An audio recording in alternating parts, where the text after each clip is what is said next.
He was teaching a class on global authoritarianism at the time. He says, quote, "I was anchored in a belief that all of these pro-democracy movements somehow needed to coalesce.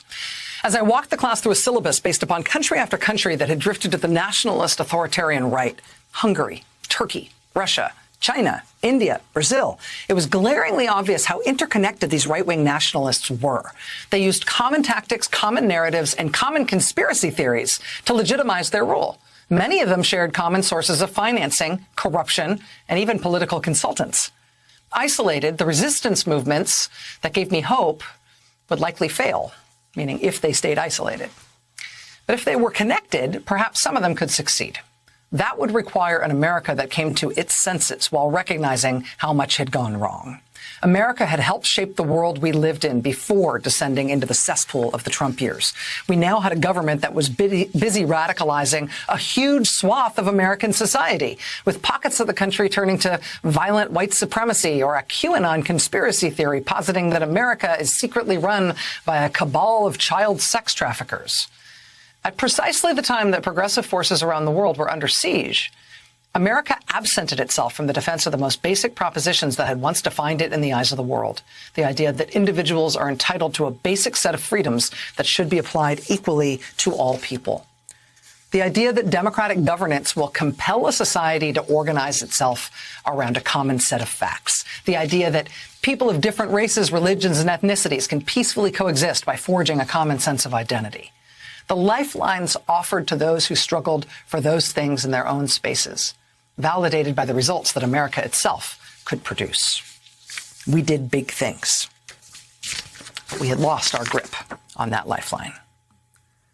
That's from a new, beautifully written book by Ben Rhodes, Deputy National Security Advisor to President Obama. It's called After the Fall, Being American in the World We've Made. I said a moment ago, it comes out tomorrow. Today's Tuesday. It just came out today. And it's about a lot, but it's got this urgent question at its core about figuring out why why the United States started to bend with all those other parts of the world towards authoritarianism under the president that came after Barack Obama. Ben Rhodes joins us now to talk about it. Ben, congratulations on this, and thanks for being here. Thanks so much, Rachel. So I read the book and I took notes throughout, and at the end of my notes, I just wrote in Sharpie. I'd been taking notes with a pencil. Took out a Sharpie and wrote on the bottom of it, "This is a dark book." Because I feel like you grappled really honestly with a lot of trends in the world from which, A, we are not immune, and to which, B, there is no easy answer. I feel like you are in a pretty dark place in terms of where the world is going and where we are. Well, I put it this way, Rachel. Look, when I peeled myself up off the ground after the 2016 election, I kind of went abroad looking for answers. Sometimes you can see more clearly what's happening here abroad. And the starting point for me really was I was talking to a Hungarian opposition figure. And I asked him, how has your country gone from being a democracy to a single-party autocracy basically in a decade? And he said to me, well, it's quite simple. Viktor Orban, our prime minister, was elected on a right-wing populist backlash financial crisis, packed the courts with right-wing judges, redrew the parliamentary districts to favor his party, changed the voting laws to make it easier for his supporters to vote, enriched some cronies on the outside who bought up the media, created a right-wing media machine that supported Viktor Orban, and wrapped it all up in a nationalist bow of us versus them. Us is the real Hungarians, them is immigrants, Muslims, liberal elites, George Soros.